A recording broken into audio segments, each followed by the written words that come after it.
Hey everybody, day 12, and it's about 10 to 5. I finished writing a little while ago, so I've just been kind of unwinding. And I finally had the good day that I've been waiting for, this nano. Had my highest word count so far. I said yesterday that the day before last my best friend had a 5k nano day. Well, I had a 4k nano day, so, you know, well, I'll take it. I will take it. I actually wrote 4,005 words, which brings me to 22,447. I'm actually feeling a lot better about it today. I managed to get some forward motion in, I managed to get some, a bit of direction. I think my plot is quite weak, but you know what, it's okay. At the end of the day, I just wanna write 50,000 words that isn't pure drivel and nonsense. And even if my plot is as weak as gnat's piss, to coin a silly phrase, then I'm okay with that, because, I just want to tell a story. And to be completely honest, and maybe slightly self-deprecating, my plots have never been my strongest subject. They're not really my suit. I really need to develop them, especially if I want to have any kind of success as a writer. Maybe I'm being too hard on myself, but yeah, it doesn't matter. That's not what Nano is about. It's not about writing the best plot you can. It's about 50,000 words and having fun along the way, and I actually had fun today. I think I've also discovered a little trick to help me. In my Word document, the word count is constantly featured, and every time I pause, it goes up.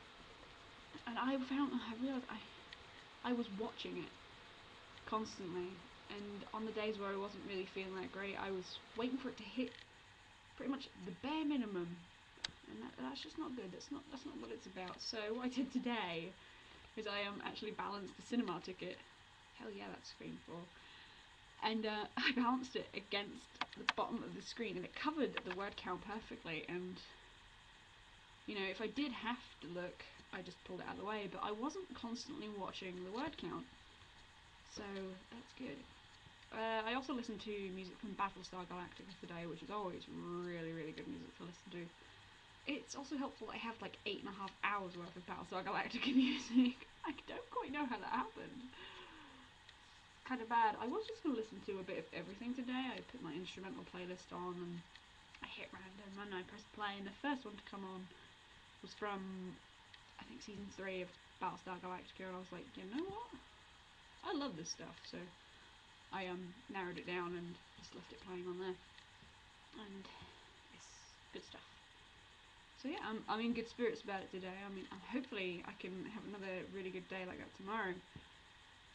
What happened?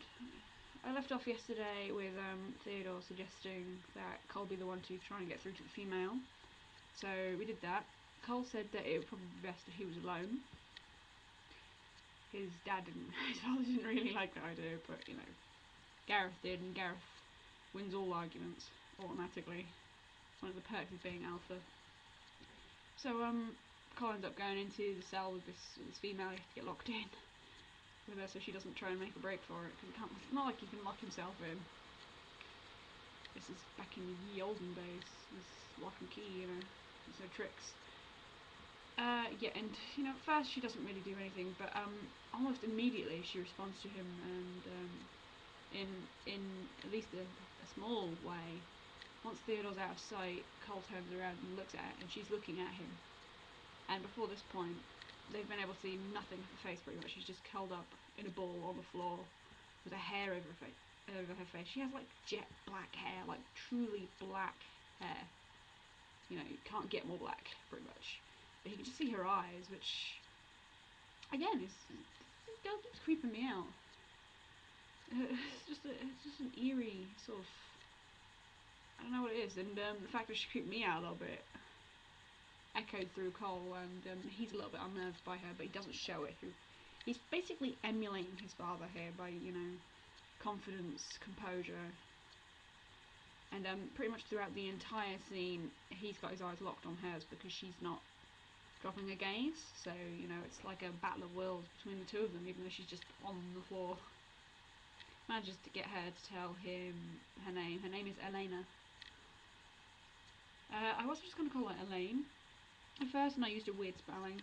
It underlined it, and I was about to add it to my dictionary, and then I saw Elaina instead, and I was like, ooh, no, I like it. So I changed her name.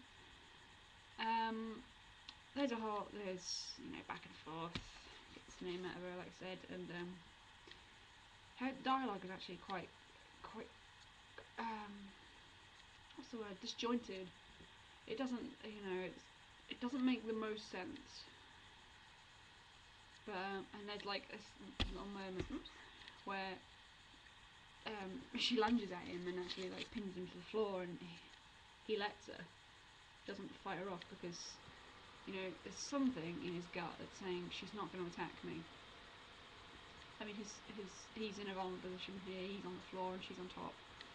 And she could, even in human form, do a lot of damage, but she doesn't do anything. She just says all these things like, you were wounded, they would have left you alone, they would have spared you. And Cole's mind starts running at this point, and she's been talking about humans and bargains and how you can't hide, and it's sort of weird, and he flips them over after a little while, just because, it's like, it's against his very nature to stay on the bottom, especially when it comes to a wolf from another pack.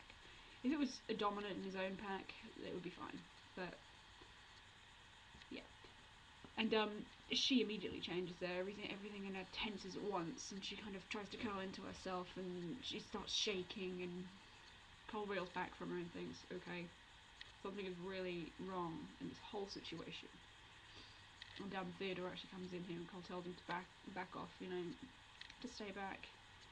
And as he's piecing things together in his mind and looking down at Elaina, she's like this trembling little ball on the floor, and he's like, okay, I don't like where this is going. Then I jumped to, because I actually wrote 2 scenes today, which is different. I don't think I've done that this round. And there's a whole discussion, and Emily's worried,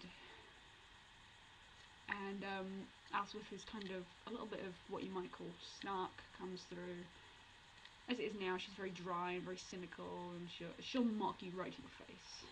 Everyone is beneath her. She looks down her nose at everyone.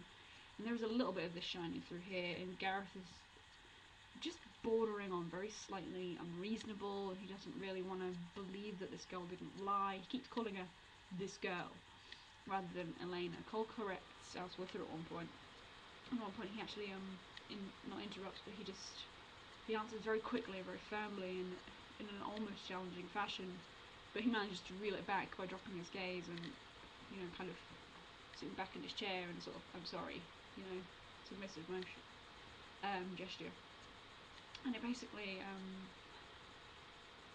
this is all like a stream of consciousness comes out, and it comes out that Cole believes that she could have killed him but chose not to. He says things like, if you're in close and you have a chance to strike to kill, you strike to kill. You don't strike low and to the side. He realises now that his wound was pretty much nothing. She could have stabbed him in the heart, and he actually says that she could have stabbed me in the heart. Why didn't she? And that wins several other people around. Tafari is here during all of this, by the way. Big guy in the corner. And in the end, he turns around and he says, but I can't remember his words, but I've got the document open here, but I'm not about to read his dialogue to you. He basically lays out for everyone else in the room that he believes, or his interpretation of everything that Elaina said is the alpha in her pack is basically trading with the humans. He isn't hiding from them. He's I haven't quite ironed out all the kinks yet, but basically what's being implied here is that Josiah and Lucan have been traded to humans for whether it be protection or supplies or something. I have to work that out. Yeah, I haven't figured out absolutely everything. This is one of the plot ideas I was playing with. I wanted humans and wolves to be involved as sort of antagonists rather than vampires, and this was one of really the only sort of vaguely concrete idea I had. So yeah, it's going down that line, and I will figure the rest out later.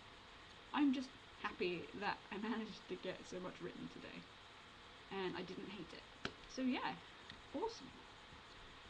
I hope everyone else has been having a good day, or, you know, plans to have a good day, because, you know, time zones, and some people have finished writing for the day, some people haven't started, etc, etc, etc. So yeah, I'm going to stop talking now, because it's been like nearly 11 minutes. Oh dear. And I will check in again tomorrow, and we'll see if I can have another 4+ K Nano day. Till then, bye!